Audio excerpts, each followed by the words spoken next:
run the state diagram and state table and use transition expressions in the state diagram. So this is what we mean. I think this is what he means when he says analyze a circuit. I will double check and make sure, but he will be very specific in telling you exactly what all he wants to have. So the first thing that he wants you to do on this, and this is key. This is also, he did this in the review session. It's something that he wanted to make sure that I went over with y'all. He also wanted to make sure that I went over sequence detectors. So I will do all of that. Okay, so the first thing that you want to come up with are the excitation equations. So what the excitation equations are Excuse me, Are are you you sharing your sharing the screen right screen right now? now? well, I meant to, but I'm glad that you mentioned that I probably am not. Let's see. Thank you, Thank because you, I because was I like, was like, I didn't know if you had anything on your board yet, so. Let's see.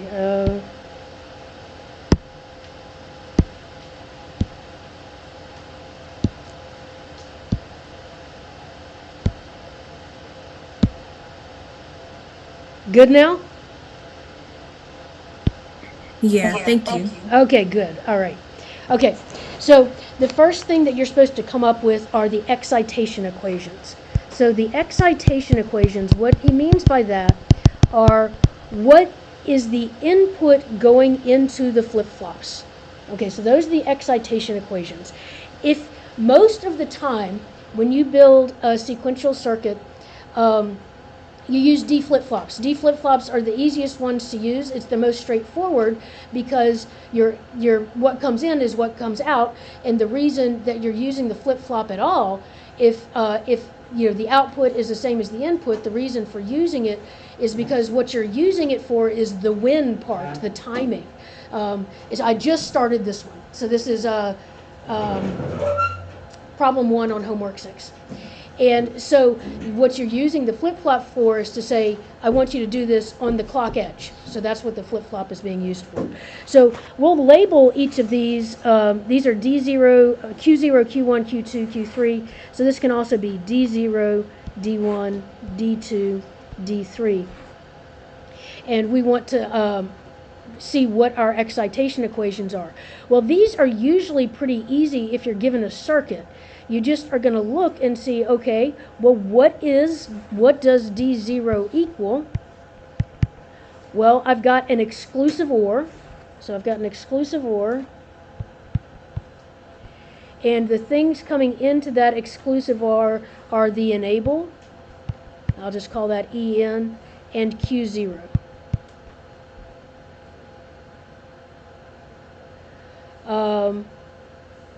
And we usually the book uses different terminology and the two professors use different terminology. I believe he uses yes, lowercase y when you're talking about the input. So the Q0 is also going to equal capital Y0, and this will also equal capital Y1 and capital Y2 and capital Y3. That's our output.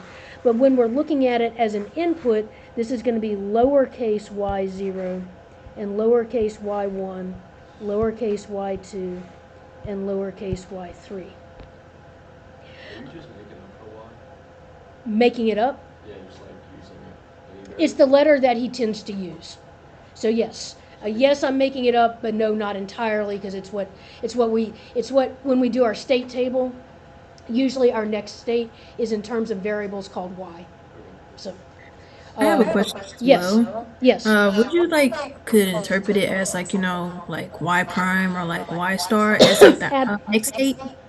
yeah, there is no there's lots of different terminologies you can use, and he's not going to mark it wrong if you use one of the others. So if you call it Y star or next Y or Y prime or anything like that, it's going to be fine. So what is the Okay, thank you. significance of having like Y0 and Y1? Like why can't you just have Q0 and Q1? Because is that also like an input? Because Q, where why, because when I'm talking about my state machine, I'm going to be talking about my state as, it'll have, state 1010, and Q is usually, you're specifically talking about the output of a flip-flop. And while this is an output of a flip-flop, we're talking about it in as part of really a state, and so I'm just giving it. You could, I mean, if you used Q, it wouldn't be wrong. So it's just to kind of distinguish it. It's you. I mean, when we do our state diagram, um,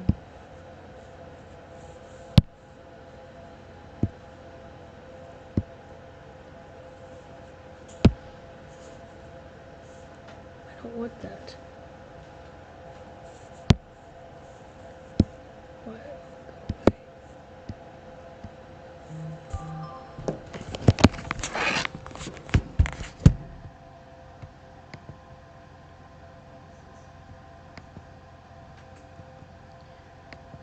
So when we do our state diagram, what we have is we have our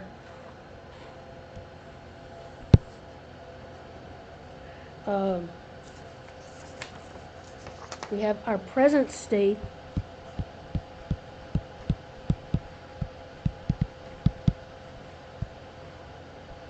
and we have our next state.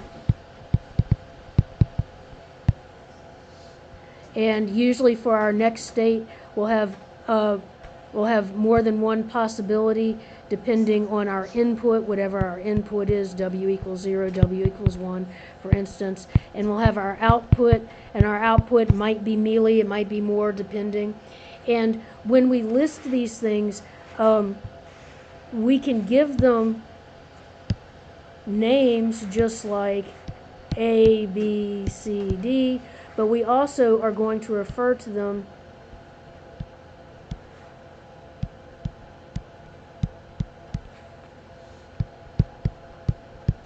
by their 2-bit binary expression, and then this will be whatever it is, 0, 1, 1, 1. I'm just making this up. This is not part of any problem. And when I do this, when I make my Carnot map, I'm going to be looking at like a column here and a column here that corresponds to Y0. And so Y0 is my function, and I'm going to be using that for my Carnot map. And I just want to make sure that I have a specific name for it, that I know what I'm using.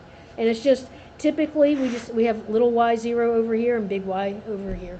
It's just kind of what we use. Just like, why are you using X for your variable in this equation? I don't know, just seemed like it made sense. Okay, so this D0 is enable exclusive OR Q0, but that is also enable exclusive OR little y0. Now, I do need to distinguish the input y0 from the output y0. I do need to be careful about that. That's my present state compared to my next state. Okay, so then my excitation equation for D1 is, let's see what we've got here. We've got Y1, and that's exclusive ORed with this gate right there, and that gate is the AND of the enable and Y0.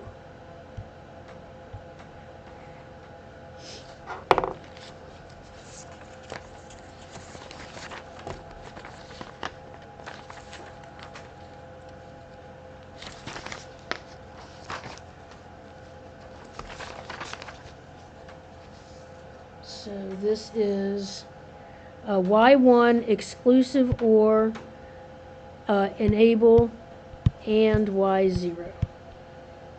Okay, so now D2 is the exclusive OR of Y2 and this AND gate, and this AND gate is Y1 ANDed with this AND gate, which is enable and Y0.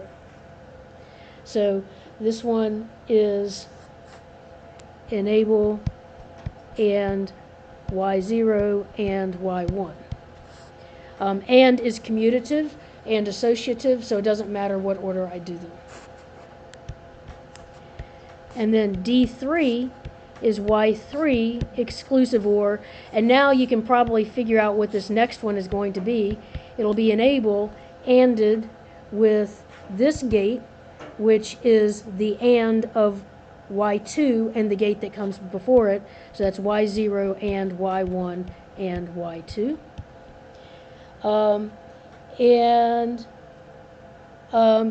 These are, so the problem said,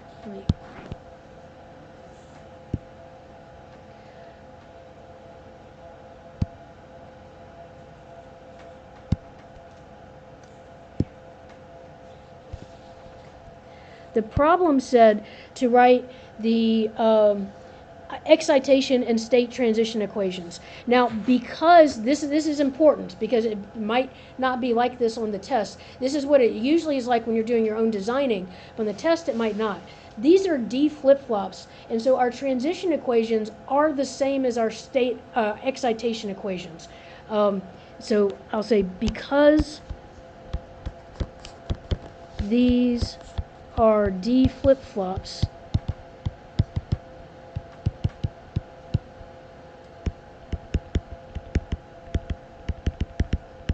excitation equations are the same as the state transition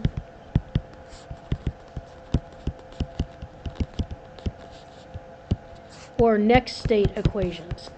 So you might be wondering, well, when would they not be?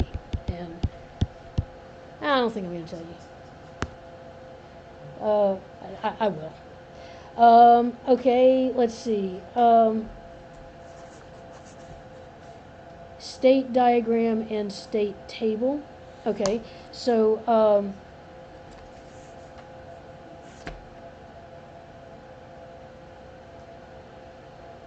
right, so state diagram and state table. So what we need to do here is figure out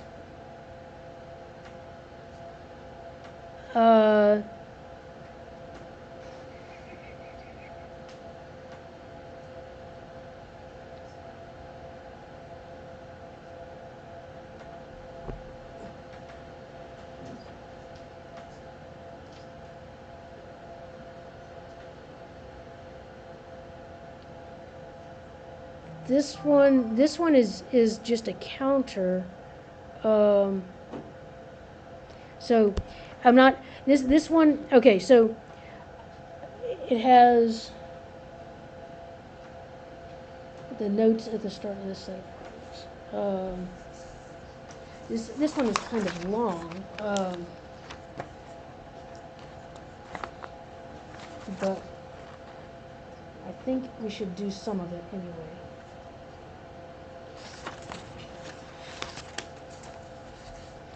Okay, so let's take a look at what our state table would look like. We're not going to do all of this because it would be too long, and we need to have time to move on to some other things. But present state, and the present state would be based on Y3, Y2, Y1, Y0. And then we'll have our next state. What's unusual about this finite state machine compared to most is, well, no, we do have an input. We have our enable. So we have enable equals 0, and we have enable equals 1. And we have this will be capital Y3, Y2, Y1, Y0, and capital Y3, Y2, Y1, and Y0. And for this particular one, it does have an output listed, doesn't it?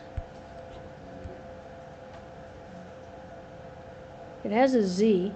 We might as well do a Z. Might as well do our output.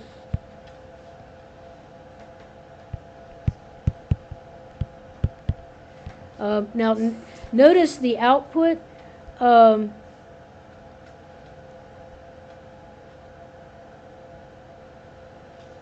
Does depend on the input. So we need to have enable equals 0 and enable equals 1. And so our present state, we would have 16 different possibilities. That's why we're not going to do this all the way out. 0, 0, 0, 0, 0, 1, 1, 0. Let's just skip down to 1, 1, 0, 0, 1, 1, 0, 1, 1, 1, 1, 0, and 1, 1, 1, 1. Do you think he'd give us one that's gonna take this long? I mean, Well, no, he wouldn't, but I'm just giving you the basic idea, but he will give you one, just not one that'll take this long. So I'm just, I will give you, I'm just kind of showing you what we would get here. This one, well, kind of maybe, because we actually know exactly what's going to happen with this one.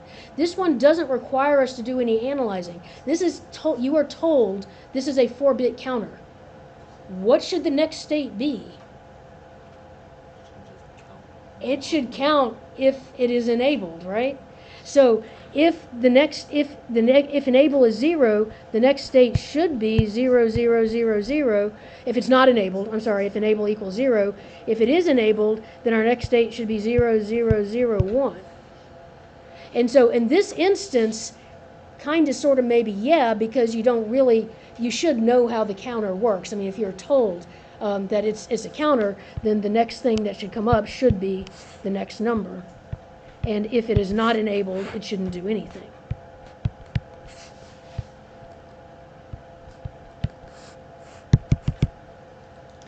And what was that output on this one? I don't know what the output for the counter would be. Let's see. It is,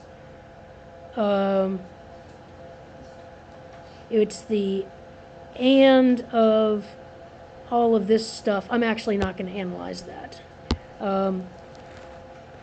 It would be, so basically what that one is going to be is that it would tell you whether or not, okay, you should know that if you want to make a counter, like an 8-bit counter out of 2 4-bit counters, you get the and out of all of the outputs, and when that is 1, it's time to go on to the next counter, and that's probably what this output is.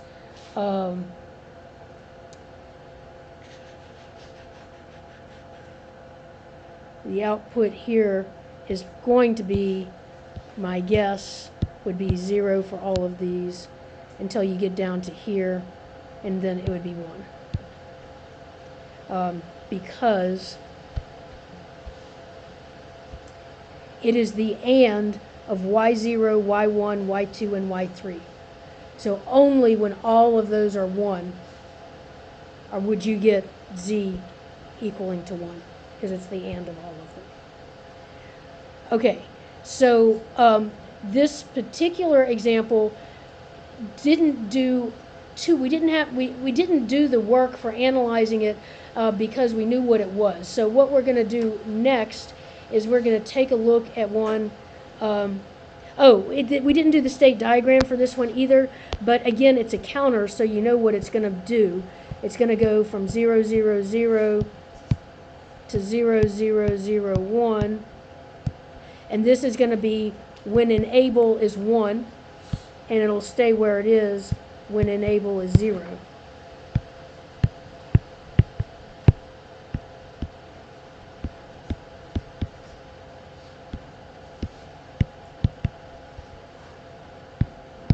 And you would just go around like that. So that would be that one. I'm gonna do instead, I'm gonna do one that is one that we don't already know what it is and does not have 16 states. Yes, How did you know that, it was the way state? because I was told it was a 4-bit counter. Okay, That's the way I knew.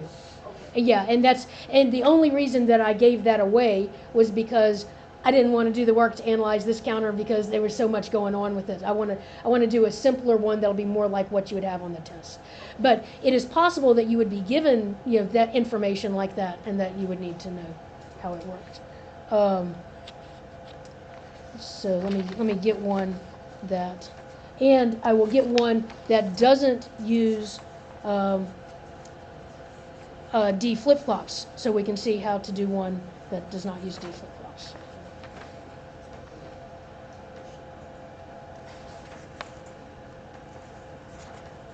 I'm going to pause it for just a second.